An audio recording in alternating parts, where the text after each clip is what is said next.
State Street, Montpelier. In decades past, you opened a business, hung out your shingle, and the customers came. Today, hanging out your shingle means creating an engaging website. The modern consumer is using the internet to find businesses like yours. Are you positioned so you'll rise to the top of their search?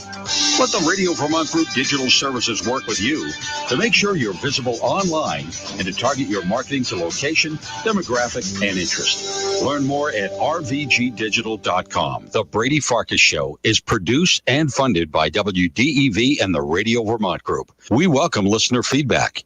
Email your comments to wdev@radiovermont.com. The teams you care about. The Patriots are now closer to the bottom of the AFC than the top. That's a fact. The stories that matter to you. Trevor Story, man, he makes the Red Sox much, much better in 2022. This is your home for New England sports. I'm just wondering what happens next for UVM, because I think there could be a lot of turnover on that roster. This is the Brady Farkas Show on WDEV AM, FM, and WDEVradio.com. What's up, everybody? Brady Farkas Show on a Thursday. I missed you all yesterday. We're back at it here on WDEV AM and FM and WDEVradio.com. Usually I take like diligent notes as to when there's going to be a Red Sox day game or an odd start time. I'm not going to lie to you. Yesterday, that snuck up on me. I had a show prepared for yesterday, and it wasn't until like 11:30 in the morning that I realized we weren't going to be on the air. So, full disclosure, I wasn't sure. I didn't realize. Like, obviously, I know the Red Sox schedule, but it just didn't register with me that we weren't going to be on yesterday until like 11:30 or noon. I had interviews done. I had a show prepared, so I missed you all. I'm happy that we're back at it. We're on today's short show, 40 minutes up until 6:10. Then we kick off the Red Sox and Mariners series from Fenway, 4 games. I will be at the game on Sunday. I truly hate this weekend. I really do. This weekend pits my head versus my heart. It pits my personal life against my real life. I hate it. And I promise you when I say this, I really, really do like the Red Sox, but I love the Mariners. The Mariners are the team I love the most in all of sports. The Mariners are my favorite players in my life are Mariners players. The Mariners, outside of my parents, are the longest relationship I have in life. So I'm sorry. I'm rooting for the Mariners. This will be one of only 7 times all year I don't root for the Red Sox. 7 games all year I won't root for the Red Sox. They're all against the Mariners. Here's what I'm hoping for. I'm rooting for the Mariners to sweep the Red Sox, but I will root for everyone else in the AL East to lose for the next 4 days so the Red Sox don't lose any ground. That's where I'm at. Now, it's far more likely that the Mariners get swept than it is the Red Sox getting swept, but still, that's what I'm looking for. Mariners sweep the Red Sox. The entirety of the AL East loses for the next 4 days. Red Sox lose no ground, and the Mariners have a chance to if the Mariners sweep, they'd be at 500, 21-21. That's what I'm rooting for. I really do hate this week. I do. Go into the game. If you're watching on Facebook Live, if you're watching on YouTube, you can see I'm decked out in Mariners stuff. I love the Mariners. I like the Red Sox. I hate that this weekend does this to me. Luckily, it only happens 7 games a year. Luckily, a couple of them are on the weekend, so I don't have to really come in and talk about it the next day. But I'm rooting for the Mariners, and I am excited to be there on Sunday. We'll talk a little bit about the Red Sox as they get ready for the Mariners with Buster Olney. He'll be with us at about 5:45. You can get in on the Napa-Morrisville, Napa-Waterbury text line, 802-585-3026. Mark in South Hero says, go M's. Mark, I can't remember if you're a Mariners fan or just humoring me here and, or you're a Red Sox hater, but nonetheless, go M's is right. Facebook Live, YouTube Live, my Twitter account. You can find us anywhere. 5, 4, 3, 2, 1. And here we go. The opening thoughts on the Brady Farkas Show were brought to you by Sticks and Stuff and by Swanton Lumber, Vermont's most complete locally owned home center. Locations in Enosburg, Derby, Middlesex, St. Albans, and at Swanton Lumber. They're online at sticksandstuff.com. Let's get some updates tonight on the Celtics heading into tonight, Game 2, 8:30 Eastern Conference Finals. 1, we expect Marcus Smart to play. 2, Al Horford, in a stunning turn of events, is available. He's off the COVID list, so Al Horford plays tonight. 3, Derek White won't play tonight. We'll get to that in a bit. He's back in Boston for the birth of his first child. So we will talk about White here momentarily and get some of your input. But even without White, you have to feel really good tonight if you are a Celtics fan. You get Smart back in all likelihood. You get Horford back. You have to assume that Horford feels okay. Heck, he wasn't out long enough to actually really be sick and reeling from COVID. So got to assume he just got extra rest, and that can only be a good thing for him at this point at 35 years old. I get guys back rested, healthy, not really rusty. I feel great tonight if I'm the Celtics. The line in Vegas, and I hate talking betting on the air for the most part, but the line was Heat -4 this morning. It's now Heat -1.5. So there's been real movement in Vegas over the Celtics getting their pieces back, or presumed to be getting Marcus Smart back as well. Let's get to Smart. Assuming he plays, that's a huge boost for this team in a few different ways. 1, he's the defensive player of the year. The Celtics can use that. 85% of the defensive player of the year is better than continually having Peyton Pritchard or Aaron Nesmith out there guarding high leverage players. Pritchard played 30 minutes in game 1 and the Heat were just picking on him. So the more time Smart is there and able to play, the less time Pritchard has to play defense on high priority players for Miami. 2, Smart is very disciplined as a defender. The Celtics can really benefit from that discipline. Jimmy Butler shot 18 free throws in game 1. He made 17. 17 free points Jimmy Butler got for the Heat at the line. The Celtics cannot afford to be giving up 17 freebies. They need to defend Butler. They need to defend Butler hard, but they need to defend Butler without fouling, and having Marcus Smart there can make a difference on that front. 2, Marcus Smart can also really help offensively. I know it's been the thing always to rip Smart's offense and say he shoots too much and too many threes, etc. But Marcus Smart being there opens up a lot of things for the Celtics. The Celtics need him to be a playmaker. They need him to be a ball handler. They need Jason Tatum and Jaylen Brown to be freed up. They need the responsibility of ball handling off of Tatum's plate. It's really hard to handle the ball, create for others, create for yourself, and play high-level defense. Smart is a guy who can free up Tatum to be able to do those other things easier and better. Him handling the ball will open up other opportunities. Like, it'd be great if Smart scored 15 points, but more importantly than that, he just needs to make life easier for Tatum and Brown. Tatum specifically. NBA legend Vince Carter said as much on ESPN this morning. For the Boston Celtics, they're going to have to find another ball handler, facilitator, get Jason Tatum on the move a little bit first and foremost. You know, Miami's keying in on Tatum, but they have to get him on the move a little bit just to free him up to get an open look, because their defense in the third quarter was fantastic. It's less about Smart scoring, less about his capability. It's more about giving Tatum and Brown freedom to move without the ball. We always say one of the keys for great offensive players is how they move without the ball. You can't do that if you're always holding on to the ball. Smart being there, even if not 100%, that would be huge if Marcus Smart goes tonight. We expect him to.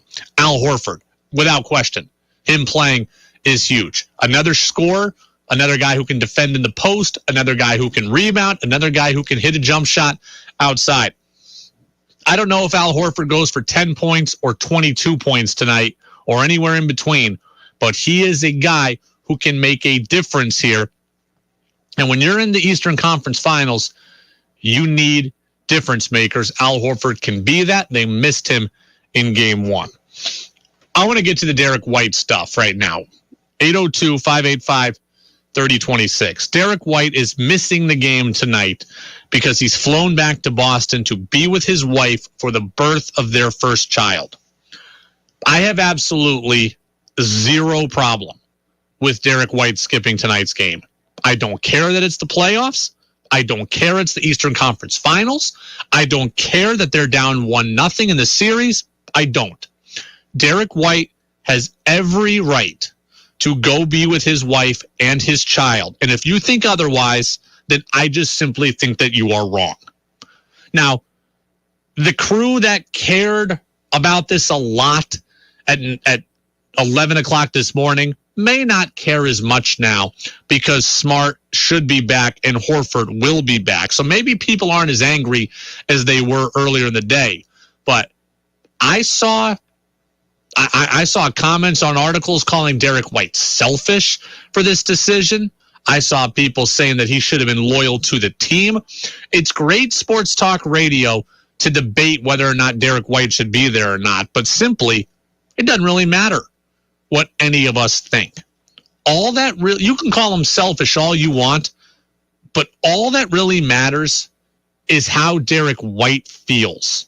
And I think how his teammates feel probably plays a role in how he feels, and his teammates and coaches are understanding.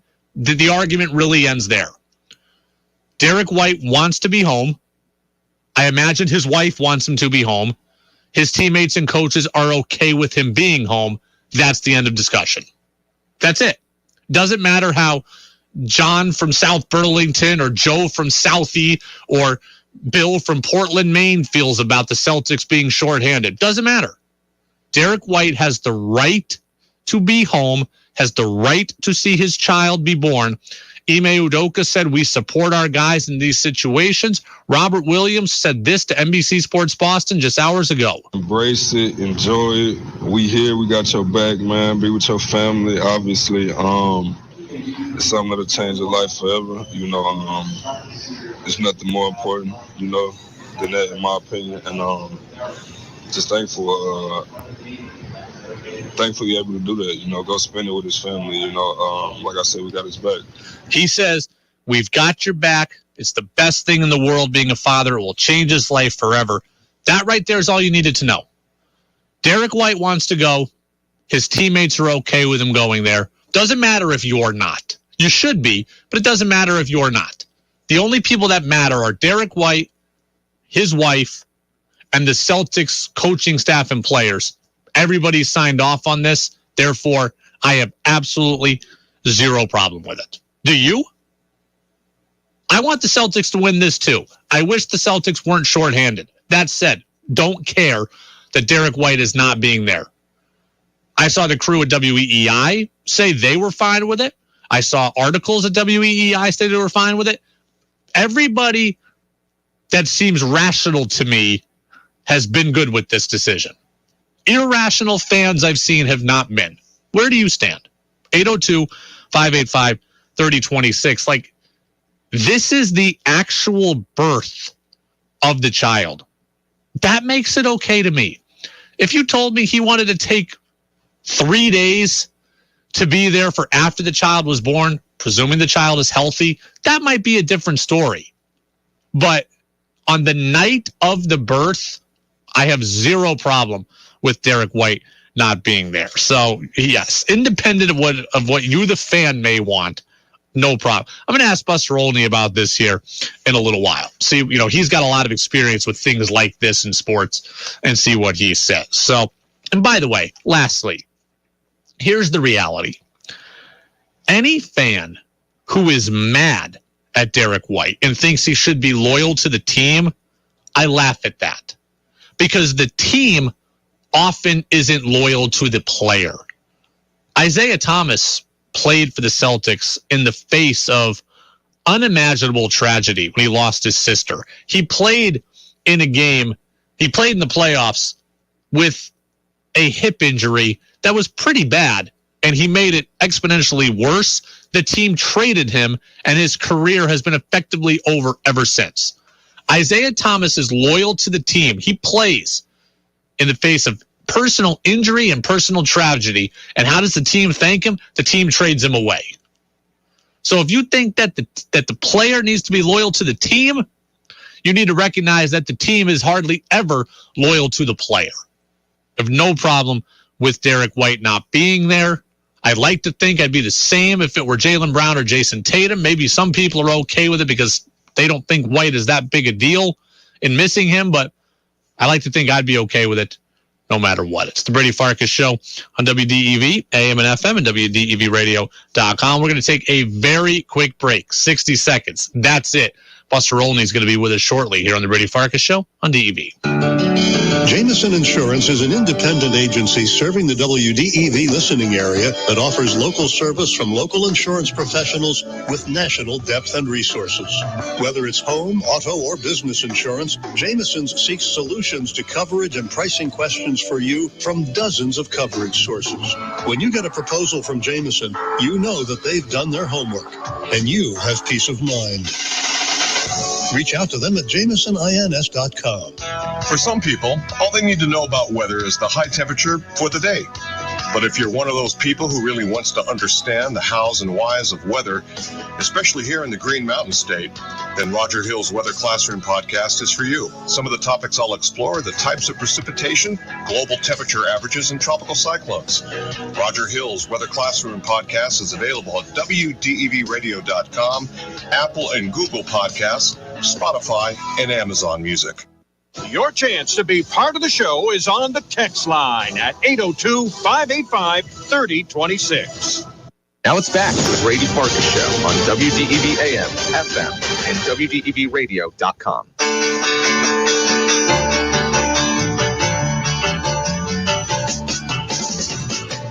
Welcome back in, Brady Farkas Show here on WDEV, AM and FM, WDEVradio.com. We'll hear from Buster Olney here momentarily. Red Sox taking on the Mariners tonight. Our coverage begins at 6:10. Lineups come up a couple of minutes beforehand. First pitch is 7:10. The Red Sox are going to be in a really interesting spot this year, and I don't envy them for it. So you know this, right? Through the collective bargaining agreement, Major League Baseball has added another wild card team. There are now 6 teams in the playoffs per league. Okay, we know this. This happened through the whole CBA conversation and the lockout, etc. Having more teams in the playoffs, having that extra wild card team, is supposed to keep teams interested, engaged, because more teams are going to have a shot at the playoffs. And that's true, by the way. That is true. More teams will be in it. More fan bases will be engaged. That's going to ultimately be good. But it's also going to be really interesting to see how teams navigate a season where they're okay and not necessarily championship caliber. And the Red Sox are one of those teams. The Red Sox are not going to win the division. They're not. They're not going to win the AL East. They're also not likely to ever ascend to the top wild card position where you would feel like, okay, they're one of the top 4 teams in the league. They're going to hover around that third and final wild card spot. I'm pretty convinced of that. They'll be in the conversation. Seattle tonight might be there. The White Sox might be there, or at least the AL Central, runner-up will probably be there. They will be hovering around the third wild card spot. So what do? What do you do if you're in that situation? You're not guaranteed to make the playoffs. You're not guaranteed to be out of it. You're probably never going to be way, way out of the playoff race. This is the dilemma that's going to face ownership and Chaim Bloom, and the decision that Chaim Bloom and ownership are going to have to make is an interesting one. What do? I could certainly make the case that the Red Sox should stay the course, keep everybody, try to get hot, sneak into the playoffs where anything could happen. I could make that case. You go for it, you try to get in the playoffs, and you just see what happens. It's no longer a 1-game playoff in the playoffs. It's a short 3-game series at the beginning. So you have a chance. I could also make the case for saying, hey, we're not going anywhere this year. Third wild card, that's not really what we're playing for, so we're out. Michael Wacha, Rich Hill, Kike Hernandez. We'll trade them all. Could make a case for trading JD Martinez, trading Xander Bogaerts. You can make that case also. I don't know. Previous years, if the Red Sox were playing like this, they're a natural sell-off. Now, it's not as much of a given. And as I said on Tuesday, I'm very interested in what happens with JD Martinez. Of course, we're all interested in Bogaerts, but if you dig a little bit deeper, I'm very interested in JD Martinez. I don't know what to make of his future now, because if you're out of it and you think you're truly out of it on July 1st, I'd absolutely trade JD Martinez. But I'd also look absolutely at bringing him back in the offseason. It's not going to be cheap. He's going to have other suitors because the NL now has the designated hitter. But this is a guy who isn't done. Last year, I thought he was trending towards done. I could make the case for holding on to him and trying to re-sign him. I could try to trade him if I'm out of it and then re-sign him. This is a guy who I'm not convinced that I don't want on my team. I can't give him, at about to be 35, can't give him a 4 or 5 year deal. But I can give him 2. I can give him 2 plus an option. So it's going to be very interesting what position the Red Sox, or what the Red Sox do with the position they are in, because it's not going to be easy. They are always going to be at least around the playoff conversation.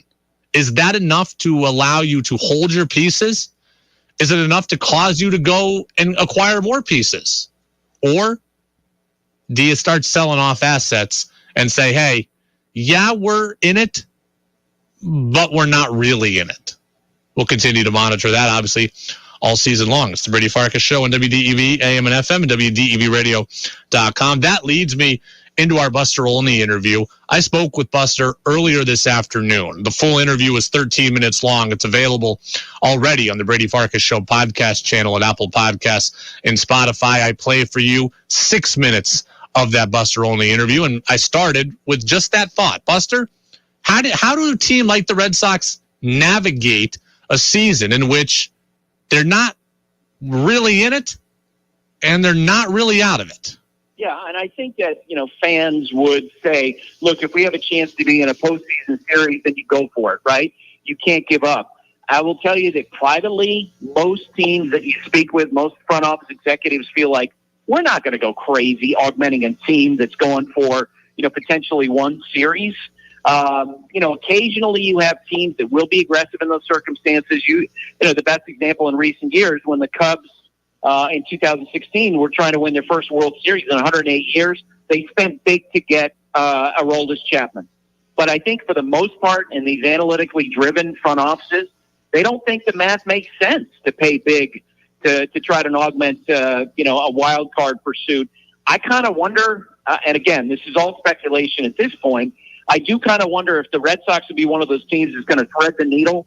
If in fact, it looks like that, that they're not going to sign Xander Bogaerts. You could, in theory, swap Xander Bogaerts, get the value out of him, and then maybe add some lesser, pieces that don't cost as much coming back. And that way you can say to your fans, I don't know if they'll believe it, look, we're trying to win, but we just know Xander's going to hit free agency and we want to get equal value, and so we'll flip the guys. They've got a number of players. You mentioned JD Martinez, some members of the rotation, Christian Vasquez, who might actually have value in the trade market. And it'll be interesting to see as we get closer what choices they make. Bogaerts' agent, actually, let's back up. This weekend, Bogaerts said he kind of left a door open to being willing to negotiate in season. And then his agent quickly shut that down the next day. Scott Boras said, no, we're going to wait till after the season. How do you think that dynamic really works? Because I got to think, if Bogaerts really wants to hear what the Red Sox have to say, can't he override what Boras is saying? He can, and some of the Boras clients have through the years. You remember Jared Weaver, the Angels. He got a big offer from the Angels, or what he felt like was. And, Scott, I don't think would have wanted him to sign before he hit free agency, but he did. Andrew Jones, the same thing happened. Xander Bogaerts, when he made his deal a few years back and he wanted to stay with the Red Sox, I think he was the guy, he was the driving force behind that. I suspect and it's funny because we have the same dynamic happens here in New York with Aaron Judge. Look, if some knucklehead reporter like me comes up to a player and says, "Are you open to talking?" If they say no, then they're the bad guy. And so it's better for the player to say, "Oh yeah, I'll always listen," and then their agent comes out and does their job, and they get to be the bad guy. And I think that's what happened with Xander the other day in Scott Boras. Buster, let's also talk about some of the other big free agent infield contracts that have been handed out in the last couple of years, okay? Anthony Rendon hasn't been great. Trevor Story hasn't been great yet. Marcus Semion's been awful. And we know what happened to Robinson Cano. Do those cautionary tales, do they scare off the Red Sox more? Or do they scare off Bogaerts more to where he's like, I've seen what's happened to all these other guys who have left. Maybe I want to stay. Well, and we'll never know the answer because they never got really that close to a deal. I do wonder if the Red Sox had stepped out and offered him, a 2-year, $50 million extension and put him in the same range as Javier Baez. Or maybe they put him at the $200 million level, more in the Marcus Semien type territory. Would he have been open? But that's what, you and I were both surprised at the Red Sox offer because it felt insulting. Yeah. It wasn't even close to some of the other standards, the Javier Baez, the Trevor Story. I don't know how, if you're a member of Red Sox ownership, you can walk into a clubhouse with a straight face and say, yeah, we tried to sign Xander Bogaerts, when a guy across the room, Trevor Story, who doesn't have nearly his history, and I say this bluntly, he's not as good of a player as Xander Bogaerts, got $50 million more. That's part of the reason why that was confusing. Buster, let me get you out of here on this. I'm going to throw a curveball at you and draw on your experience covering baseball. So the Celtics tonight are in Game 2 of the Eastern Conference Finals, and they're trailing Miami 1-0. Derek White, who's a player on the Celtics who started the last game but is generally a role player, he is not going to play tonight because he's going back to Boston to be with his wife for the birth of their first child. Wow. And of course, it's great sports radio fodder for what he should do and if he's letting the team down, etc. In your experience covering sports, how do teammates feel about things like this? I got to think that they're largely okay and they get it. Is that your experience? Yes, but I would say that expectation has evolved. When I first started covering baseball, the feeling was that you needed to be there for your teammates, even in regular season games. When there wasn't necessarily anything on the line like the playoffs, for example. And I believe this to be the case. Cal Ripken, played in every game for like 15 years. The Iron Man. I think both his kids were born on off days. It was a scheduled delivery. Because the feeling was, you need to be there. But over time, I think that's changed, and I applaud that, because when you get right down to it, this is your child. And, my daughter just graduated from college last Sunday. I can't imagine, covering Sunday Night Baseball last weekend or when the day she was born in 1999, being at a ball game and thinking that's the right place to be. It's the best thing to do for any parent, to be there, any father to be there for when their kids are born. Buster Olney, ESPN MLB Insider, with us every single Thursday at this time. Buster, we appreciate it as always, and we will talk to you in 7 days. There he goes, Buster Olney. That was part of our conversation from this afternoon. The full interview is already available on the Brady Farkas Show podcast channel, but we had a shorter show today, so we wanted to talk more about the Celtics as well. So, Buster, the full interview online, that part you heard there. Great stuff, though. I mean, the stuff about Xander Bogaerts is real. I mean, just think about this. Bogaerts said this past weekend he'd be open to listening to the Red Sox when it came to a contract extension, or he'd be open to listening to what they have to say in season. Then his agent, Scott Boras, says, no, we're going to wait until the offseason. That is just Boras trying to retain leverage. That's all that is. If Xander Bogaerts wants to listen to the Red Sox, then he can put Scott Boras in his place. I don't know that he'll ultimately do that. I don't know that he isn't so offended at the Red Sox by their offer that he may just say, you know what, screw them. But if he says, I'm willing to listen, then he can tell Boras, make sure you're listening. By the way, there was also great stuff on the Buster interview, part you didn't hear, about the idea of Aaron Judge maybe playing for the Red Sox next year. I encourage you to go to the podcast channel, Apple Podcasts, Spotify, and WDEVradio.com. Just search for the Brady Farkas Show. Full interview there. Aaron Judge to the Red Sox next year? Question mark? It's possible, according to Buster. We will come back, finish it up, talk Celtics, give it the Red Sox lineup. That's next on DEV. This is WDEV, Vermont's news station, owned and operated by the Radio Vermont Group. From the top of Sugarbush, 96.1 FM, WDEV Warren and Waitsfield, 96.5 W243 Barrie, 98.3 W252 CU Montpelier, along with our founding station, AM 550 WDEV Waterbury Montpelier, streaming at WDEVradio.com. 90 years of serving Vermont, the friendly pioneer, WDEV. This is CBS News on the Hour, your home for original reporting.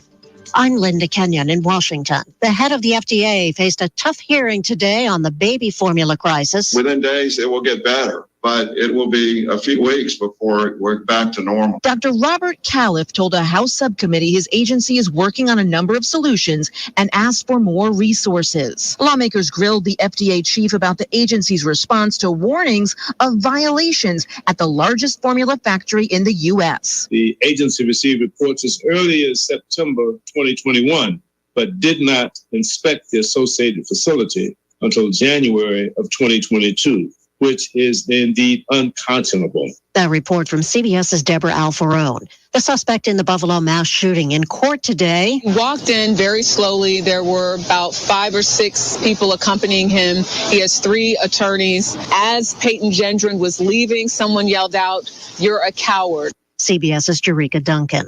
In Oklahoma, lawmakers have passed one of the most restrictive abortion laws in the nation. The law bans most abortions after fertilization. In that sense, it's more restrictive than the much talked about Texas law that bans abortions after around 6 weeks. Those opposed to abortion say the law is necessary. If you allow the 6 weeks, then you are condoning abortion up to that point. The law does make some exceptions for rape, sexual assault, and incest, but only when it's first reported to law enforcement officials. It will go into effect immediately once signed by the governor. He has said he will sign it. Steve Futterman, CBS News. The January 6th committee could soon hear from a key witness. CBS News has confirmed reports that the former attorney general is considering sitting for a meeting with the House Select January 6th committee. The chairman of that committee had said in January they'd begun conversations with the former attorney general about a possible interview. This committee is still seeking key interviews from the Trump inner circle, but the clock is ticking. Their first public hearing is likely in 3 weeks. CBS's Scott McFarland. President Biden says the U.S. fully supports Finland and Sweden in their quest to join the NATO military alliance. They meet every NATO requirement and then some. And having 2 new NATO members in the high north will enhance the security of our alliance and deepen our security cooperation across the board. After a number of setbacks, Starlink is planning to launch tonight. Starliner's already experienced more than 2 years of delays, costing Boeing around $600 million. The aerospace giant is hoping the third time will be the charm here. A successful mission could clear the way for Starliner to carry astronauts for the first time and get Boeing's space program back on track. There's always something new under the sun. CBS Mornings, weekdays on CBS. Do you have joint pain in your knees or hips or shoulder or back? Pro football legend Emmitt Smith knows how disruptive it is. How can you focus? How can you be at your optimal best when your body's under attack by pain? That's why Emmitt's such a proponent of QC Kinetics. QC Kinetics is here with regenerative options using natural biologics, non-surgical alternatives that offer lasting relief for pain in your knees, hips, lower back, and shoulders. This natural biological treatment gives them the chance to get back in the game and to have a normal life. QC Kinetics treatments laser focus on areas of intense pain, allowing your body to heal itself with no drugs, so you can focus on normal life. Walking up the stairs without pain, getting on your bicycle without pain, running again, playing with the kids. Your consultation is absolutely free. Call QC Kinetics today. 802-PAINLESS. That's 802-PAINLESS. QC Kinetics. 802-PAINLESS. That's 802-PAINLESS. At Northfield Savings Bank, we celebrate the ways you work and why you work. To build a business, to make a brighter future, to do something that matters. You don't do just one thing in your business. Neither do we. Whatever your size, you have goals for yourself and those around you. Our commitment is helping you get there. Builders, makers, doers. Northfield Savings Bank. Find out more about us at nsbvt.com. Member FDIC Equal Housing Lender. Just because you're away from your radio or out of our broadcast range doesn't mean you have to miss out. Listen live on the WDEV stream, brought to you by AARP Vermont. WDEV's morning, midday, and afternoon news services, Vermont Viewpoint, and the Brady Farkas Show can all be found on the WDEV stream at WDEVradio.com. Brought to you by AARP Vermont, working to bring down the cost of prescription drugs for all Americans. AARP.org/VT. Make your opinion heard by texting onto the Brady Farkas Show at 802-585-3026. Now it's back to the Brady Farkas Show on WDEV AM, FM, and WDEVradio.com.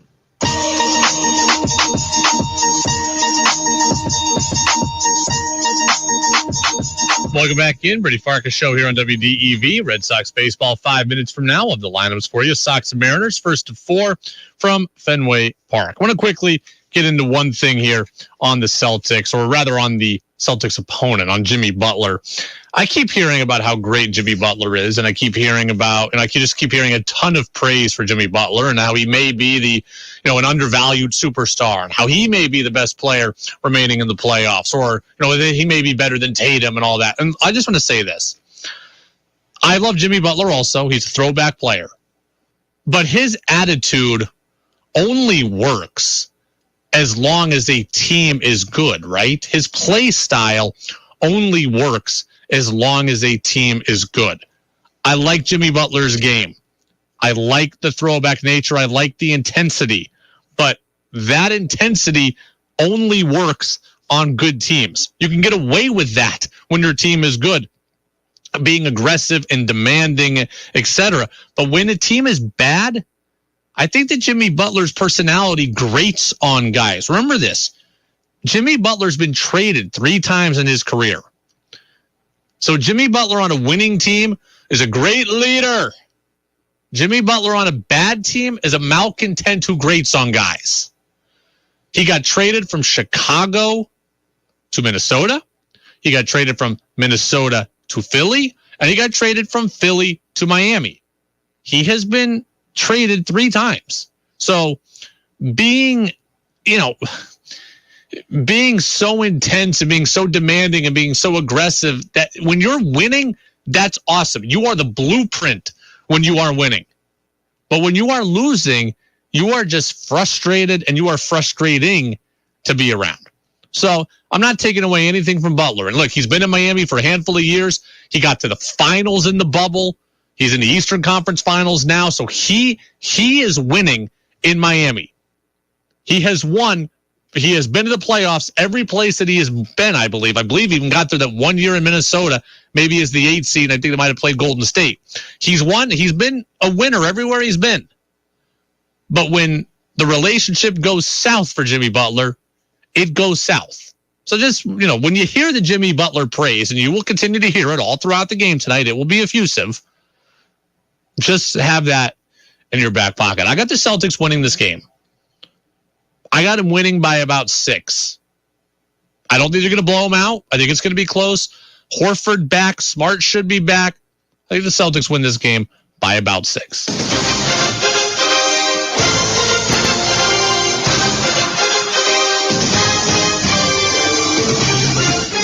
Red Sox baseball 90 seconds from now. Sox take it on the Mariners. This is a 4-game set at Fenway. This is a big one because both these teams are underachieving. The Mariners are 17-21. The Red Sox are 15-22. The Mariners are a team the Red Sox could directly be battling with for that 3rd wild card spot come the end of September. You're going to want to have the tiebreaker over them. I think it's imperative the Red Sox at least split this series. I think it's quite possible the Red Sox could take 3 of 4 in this series. I think the pitching matchups work in their favor. The Mariners have a lot of youth, and they have some very hittable guys going in they got one very hittable guy in Chris Flexen, but a lot of youth on the mound for the Mariners, the Red Sox might be able to exploit.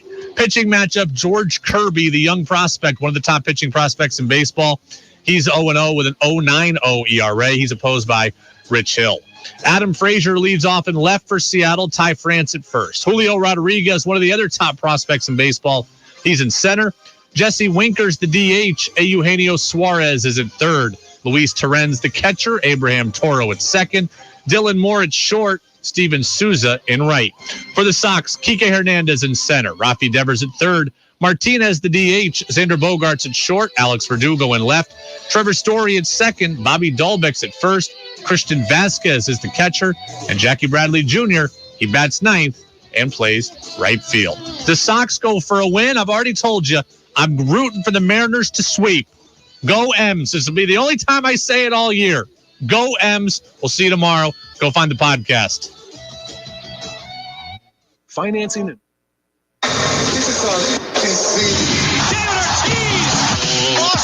This is